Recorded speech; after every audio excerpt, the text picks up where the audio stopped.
हितासाठी शेतकऱ्याला न्याय देण्यासाठी तुम्ही आपण सर्वजण इथं उपस्थित आहोत। आज तुम्हाला ताकद देण्यासाठी आवर्जून रस्त्यावर उतरण्यासाठी रखरखत्या उन्हामध्ये ज्या पद्धतीने शेतकरी कष्ट करतो तसंच आमच्या शेतकऱ्याचं प्रतिनिधित्व करण्यासाठी इथं विविध पक्षाचे नेते आदरणीय पवार साहेबांच्या मार्गदर्शनाखाली आमचा जो पक्ष चालतो त्या पक्षाचे प्रदेश अध्यक्ष शशिकांतजी शिंदे साहेब, काँग्रेस हा जो देशातला एक प्रमुख विरोधी पक्ष आहे त्याचे राज्याचे प्रदेश अध्यक्ष सपकाळ साहेब व आक्रमक भूमिकेसाठी प्रसिद्ध असणारे आणि सामान्य लोकांसाठी रस्त्यावर उतरणारे उद्धव ठाकरे साहेबांच्या पक्षाचे दानवे साहेब असतील, आत्ताच आपल्या सर्वांना बगरे साहेबांनी मार्गदर्शन केलं, बच्चाव ताईंनी मार्गदर्शन केलं, खासदार वजेभाऊ या ठिकाणी आहेत, सीपीएमचे काही कार्यकर्ते आहेत, पदाधिकारी आहेत, शेतकरी संघटनेचे पण लोक या ठिकाणी आलेले आहेत। मी भाषण करणार नाही, मला फक्त तुम्हाला सर्वांना काही प्रश्न विचारायचे। आत्ता कांद्याचे भाव काय आहेत? 5 रुपये ते 6 रुपये किलो आहे का नाही? हात वर करून सांगा। असेल तर हो म्हणायचा, हात वर करा। आहे का? बर, 5 ते 6 रुपये मध्ये तुम्हाला परवडतं का? आपल्याला उत्पादक खर्च किती येतो? 18 ते 20 रुपये येतो का नाही येत? त्याच्याच बरोबर गेल्या 3-4 महिन्यापूर्वी जो काही अवकाळी पाऊस आला आणि त्याच्यामध्ये गारपीट झाली त्याच्यामध्ये आपलं नुकसान झालं का नाही झालं? जो रब्बी कांदा बरेच दिवस टिकू शकतो पण पाऊस आल्यामुळे आणि गारपीट झाल्यामुळे आज तो टिकू शकतो का? उत्पादकता कमी झाली का नाही झाली? मग आज जेव्हा तुम्ही व्यापाऱ्याकडे जाता, मार्केट कमिटीकडे जाता, जेव्हा 4 रुपये 5 रुपये तुमच्या हातामध्ये मिळत असतात तेव्हा येण्या जाण्याचा तरी खर्च निघतो का? मग मला तुम्ही सांगा, जर मोठे मोठे नेते जर टीव्हीवर आणि इतर ठिकाणी जर सांगत असतील येणाऱ्या काळामध्ये पाऊस कमी होऊ शकतो, मग येणाऱ्या वर्षीचं पीक तुमच्या हातामध्ये येणार का? जर येणारं पीक तुमच्या हातामध्ये येणार नसेल आणि आहे त्या पिकाला तुम्हाला भाव मिळणार नसेल तर अख्खं वर्ष तुम्ही जगू कसं शकता? हा प्रश्न आपल्या सर्वांच्या मनामध्ये आहे का नाही? आता 18 तारखेच्या आधी पवार साहेबांनी आम्हा सगळ्यांना सांगितलं, उद्धव ठाकरे साहेबांनी त्यांच्या पक्षाला सांगितलं, काँग्रेसच्या नेत्यांनी त्यांच्या पक्षाला सांगितलं, लोकांसाठी रस्त्यावर उतरावं लागेल। 18 तारखेला तुम्ही आपण सर्वजण लासलगावला गेलो होतो का नव्हतो? फक्त संवाद करण्यासाठी गेलो होतो, लोकांची अडचण समजून घेण्यासाठी गेलो होतो। तिथं 3-1 हजार लोक आली। मग हे सरकार कुठेतरी घाबरलं। सरकार घाबरल्यानंतर कलेक्टर साहेबांनी रिपोर्ट पाठवला, तो मंत्रालयाकडनं केंद्र सरकारकडे पाठवण्यात आला। आपल्या मागण्या काय होत्या? आपल्या मागण्या होत्या, जेव्हा 2023 मध्ये इलेक्शनच्या आधी देवेंद्र फडणवीस साहेबांनी किती रुपयाचा भाव डिक्लेअर केला होता? मागच्यांना विचारतो, किती रुपये होता? 24 रुपये होता। इलेक्शनच्या आधी 24 रुपये आणि मतदान घेतल्यानंतर किती? 12.5 रुपये। हे आम्हाला नाही पटलं आणि मग 18 तारखेला आपण सगळ्यांनी मिळून आंदोलन केल्यानंतर या सरकारला नरमावं लागलं। त्यांनी 15 रुपये 18 पैशावर आता रेट दिला, म्हणजे त्यावेळेच्या आंदोलनाला आपला 3 ते 3.5 रुपयाचं यश मिळालं। पण हे 3.5 रुपये तुम्हाला मान्य आहेत का? ठीक आहे, यश आलं असेल, पण हे 3.5 रुपये मान्य आहेत का? मग सरकारला आपली काय मागणी आहे? 3000 24 पेक्षा पुढे आम्हाला भाव त्या ठिकाणी पाहिजे अशी आमच्या शेतकऱ्याची मागणी आहे। मग हे जे नाफेड खरेदी करतं ते कुठेतरी डोंगराच्या आड बाजूला जाऊन काही व्यापाऱ्यांकडनं, प्रायव्हेट लोकांकडनं कांदा खरेदी करतं का नाही करत? जेव्हा भाव असतो 5 रुपये, जेव्हा भाव असतात 6 रुपये त्यावेळेस खरेदी करतात आणि नाफेडला विकतात कधी? हे कॉन्ट्रॅक्टर जे कोणी लोक असतात, भाव वाढल्यानंतर मग त्यांना 10 रुपयाचा नफा। आता सुद्धा नाफेडचे जे काही बगलबच्चे आहेत ना, त्यांनी आता 4 ते 5 रुपये कांदा घेऊन ठेवलाय आणि तो कांदा आता ते कितीला नाफेडला विकणार? 15 रुपये 80 पैशाला। पण शेतकऱ्याला त्यातून काय मिळणार का? त्यामुळे आमची मागणी आहे, हे जे बगलबच्चे कोण आहेत माहितीये का? हे सत्ताधाऱ्यांचे कार्यकर्ते आहेत, त्यांना त्यांनी कॉन्ट्रॅक्ट दिलेले आहेत, त्यातून हे पोट भरतायत, घरं भरतायत, पण आमच्या शेतकऱ्याचं घर भरताय का? मला उत्तर कुणीतरी दिलं पाहिजे, म्हणून हे सर्व नेते या ठिकाणी आलेले आहेत. आणि मग आमची मागणी आहे, नाफेड लीग काळ्या कुठेतरी आड बाजूला खरेदी करण्यापेक्षा कुठं खरेदी करायचं?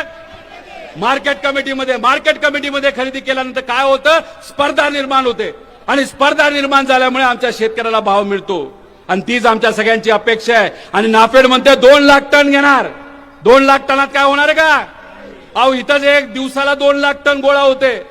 तर आमच्या सगळ्यांची मागणी 8 ते 10 लाख टन कांदा त्या ठिकाणी घेतला पाहिजे. आणि 8 ते 10 लाख टन कांदा घेतला तो कांदा हा भारतात विकायचा नाही, हा कलकत्त्यात विकायचा नाही, मुंबईमध्ये विकायचा नाही, दिल्लीत विकायचा नाही. कारण काय करतात, 3 महिन्यानंतर भाव वाढल्यानंतर हा तुमचा कांदा जो स्वस्तात घेतलाय परत जाऊन त्या मोठ्या शहरामध्ये स्वस्तात विकतात. आणि आपल्या सगळ्यांची जी अपेक्षा असते राहिलेल्या कांद्याला चांगला भाव मिळाला, त्याला भाव मिळतो का? त्यामुळे हा घेतलेला कांदा कुठं विकायचा? डायरेक्ट भारताच्या बाहेर घेऊन जावा. भारताच्या बाहेर जात नसेल तर जाळून टाका, पण आमच्या शेतकऱ्याला 24 कमीत कमी रेट हा मिळालाच पाहिजे. आता तुम्ही मला सांगा, हे सर्व नेते इथं आलोत, आम्ही आलोत, इलेक्शन आहे का? महाराष्ट्रात इलेक्शन आहे का? पण आलो ना तुमच्यासाठी का? खऱ्या अर्थाने सामान्य लोकांच्या पाठीमागे भक्कमपणे उभा राहण्याची भूमिका आमच्या नेत्यांनी आम्हाला सांगितली आहे, आणि त्याच दृष्टिकोनातून तुमच्यासाठी इथं आलेलो आहे. त्यामुळे हे जे काही सावलीत बसलेले लोक आहेत, पेट्रोल पंपाच्या इथं बसलेले लोक आहेत, त्यांना मला सांगायचे, अरे तुमच्यासाठी हा लढा आहे. तुम्ही त्या शेतामध्ये राबता, उन्हामध्ये राबता, आणि आता जर सावलीत बसत असाल तर तुम्हाला न्याय कसा मिळणार? तुम्ही जर रस्त्यावर आला नाही, तुम्ही जर लढला नाही, हे सरकार तुमच्याकडे बघणार सुद्धा नाही. एवढं मोठं आंदोलन इथं सुरू आहे, पण सरकारचे तिन्ही पक्षाचे प्रमुख नेते आता काय करतात माहितीत का? आता MLCचं इलेक्शन आहे, कोणाला कुठलं तिकीट द्यायचं, कोणाला कुठं बसवायचं, घोडे बाजार कसा करायचा, नगरसेवक किती रुपयाला विकत घ्यायचे, जिल्हा परिषद सदस्य किती रुपयाला विकत घ्यायचे, अशी चर्चा मुंबईमध्ये तिथं चालू आहे. मग तुम्ही मला सांगा, त्या मुंबईतल्या चर्चेतून तुमचं भलं होणार का नेत्यांचं भलं होणार? मग नेत्यांचं भलं होणार असेल तर मग कुठेतरी विरोध आणि आपण त्या ठिकाणी रस्त्यावर आलं पाहिजे. आणि मी ठामपणे सांगतो, तुम्हालाही सांगतो, तुमच्या मुलांनाही सांगतो, मजुरांनाही सांगतो, मजुरांच्या मुलांना पण सांगतो की आज जर आपण आपल्या हातामध्ये हा लढा घेतला नाही, या सिस्टमच्या विरोधात आपण लढलो नाही, तर येत्या काळामध्ये आपल्याला कुणी त्या ठिकाणी वाचवणार नाही, अशी परिस्थिती या महाराष्ट्रामध्ये येईल. त्यामुळे मी परत एकदा आपल्या सर्वांना प्रश्न करतो, आता ऊन किती वाढलं तर सावलीत जाऊन बसणार का? लढायचं का मग? बरं आता काय झालंय, आता इथं 5-6 हजार लोक आलेत, पण आता चांदवड आपली जी मार्केट कमिटी आहे इथले 2-1 हजार आलेत, आसपासचे 2-3 हजार लोक आलेत, पण आपले 6 हजार लोक या प्रशासन आले, पोलीस प्रशासन याली ठिकठिकाणी, कुणी मोटरसायकलवर येते, कुणी गाड्यात येते, कुणी दुसऱ्या फाट्यावर अडकले, असे 6,000 लोकांना आपलं थांबवले. मग आपला आवाज दाबला जातोय का नाही जात? पोलीस प्रशासन चांगलं असतं, सगळेच खराब असतात असं नाही, पण काही लोक हे चुकीचे असतात. त्यातले जे कोणी चुकीचे आहेत त्यांना मी सांगतो, आम्ही सर्व नेते सांगतो, आमच्या लोकांना लगेच त्या ठिकाणी सोडवा, नाहीतर हे सगळ्या गोष्टी तुम्हाला मागत पडतील. आणि मला असं वाटतं हे शासन, हे प्रशासन हे कुठेतरी आपल्याला हलक्यात घेते. मग हलक्यात घेत असेल, तुमचा जीवन मरणाचा प्रश्न असेल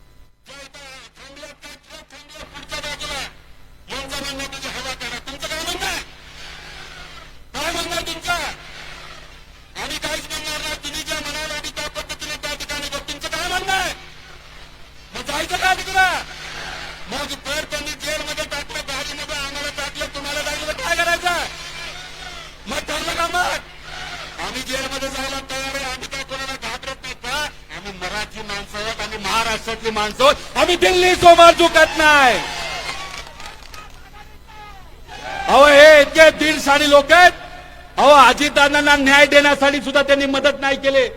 आम्हा सर्वांना तिथं पळावं लागलं, इकडे जावं लागलं, तिकडे जावं लागलं. काँग्रेसच्या माध्यमातून कर्नाटकामध्ये 0 FIR करून कुठेतरी दादांना न्याय देण्याचा प्रयत्न आम्ही तिथं केला. त्यासाठी काँग्रेसचे आम्ही आभार व्यक्त करतो. पण मग दादांना न्याय देणं या महाराष्ट्रामध्ये अवघड असेल तर मला तुम्ही सांगा, तुमच्यासारख्या सामान्य लोकांना न्याय या महाराष्ट्रामध्ये मिळेल का नाही मिळेल? मग जर नाही मिळणार नसेल तर मग कुठेतरी आपल्याला सुद्धा काही गोष्टी हातामध्ये घ्याव्या लागतील. आज एक कांदा आंदोलन आहे, उद्या पेट्रोल डिझेलचं आंदोलन करावं लागेल, उद्या विद्यार्थ्यांसाठी आंदोलन करावं लागेल. आमच्या माता भगिनींची तिथं अब्रू उठली जाते, तिथं अत्याचार होत आहेत, त्या बाबतीत सुद्धा सरकार काही करायला तयार नाही. पेट्रोल आणि डिझेल घेण्यासाठी एखाद्या भिकाऱ्यासारखं आपल्याला लाईनीत उभं राहावं लागतं. आणि हे नेते काय म्हणतात, आमचे शेतकरी, या महाराष्ट्राचे स्वाभिमानी शेतकरी काय करतायत, डिझेल घेऊन काळा बाजार करतायत. अहो जो नेता म्हणला महाजन साहेब, तुम्हाला कदाचित या जिल्ह्याचे पालकमंत्री समजत असाल, पण तुम्ही किती काळा बाजार केलाय हे पुढच्या काही दिवसामध्ये मीच त्या ठिकाणी, आम्ही सर्वजण मिळून त्या ठिकाणी बाहेर काढणार आहोत. त्यामुळे याद राखा, आमच्या शेतकऱ्याला, सर्वसामान्य लोकांवर जर तुम्ही अन्याय केला आणि त्यांना जर अशा लेवलला जाऊन, खालच्या लेवलला जाऊन तर तुम्ही काय केलं, बोललं, तर तुम्हाला या महाराष्ट्रामध्ये, स्वाभिमानी महाराष्ट्रामध्ये, शिवशाहू फुले आंबेडकरांच्या महाराष्ट्रामध्ये फिरणं सुद्धा अवघड होईल. ही गोष्ट त्या ठिकाणी याद ठेवली पाहिजे. त्यामुळे मग आता काही शेतकऱ्यांनी इथं सांगितले की आता आपल्याला या हवेत जे लोक गेलेत तर काही गाड्यांची हवा काढून काय या सरकारला कुठेतरी जमिनीवर आणलं पाहिजे. शेतकऱ्यांनी आणि लोकांनी आदेश दिला, सामान्य लोकांनी आदेश दिला, तर आम्ही लोकप्रतिनिधी आहोत, आम्हाला तो आदेश ऐकावाच लागतो. मी या नेत्यांना विचारतो, काय करायचं आता? बरं, आपण आपल्यानंतर हे शशिकांत शिंदे साहेब आहेत, दानवे साहेब आहेत, सपकाळ साहेब आहेत, हे आपल्या सर्वांना मार्गदर्शन करतील आणि हे सर्व नेते जे बोलतील तशा पद्धतीने त्या ठिकाणी आपल्याला वागायचंय.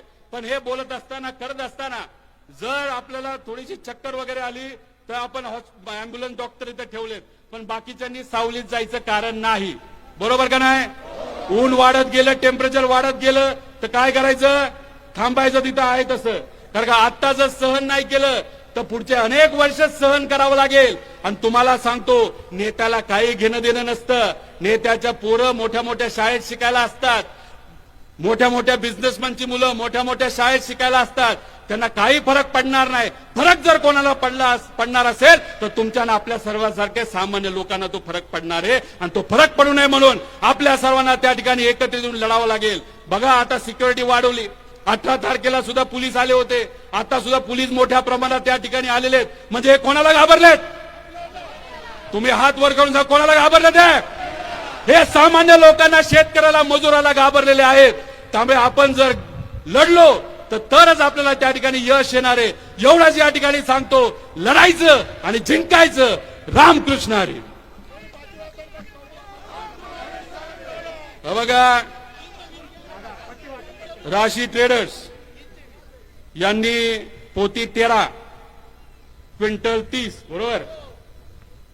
त्यानंतर यांना भाव मिळाला ₹3.20 किलोला, म्हणजे 320 रुपये क्विंटलला. चला, किती लोकांना ₹3.20 किलोला कांदा परवडतो? त्यांनी हात वर करा, त्या हात वर करा ना. बरं, ही पावती घ्यायची आणि घरी गुपचूप जायचं का? समजा ताटामध्ये नुसता कांदा आणि भाकरी खायला लागली तरी चालणार आहे का आपल्याला? आपली पोरं न खाता झोपलेली चालणार आहे का? आपली पोरं जे चांगल्या शाळेमध्ये, कॉलेजमध्ये जातात त्यांनी 1 वर्ष डाऊन करायचं का शाळेत जाणंच बंद करायचं? मग ही जी पावती आहे ही आपल्या परिस्थितीचं प्रतीक आहे आणि ही जर बदलायची असेल तर आपल्याला संघर्ष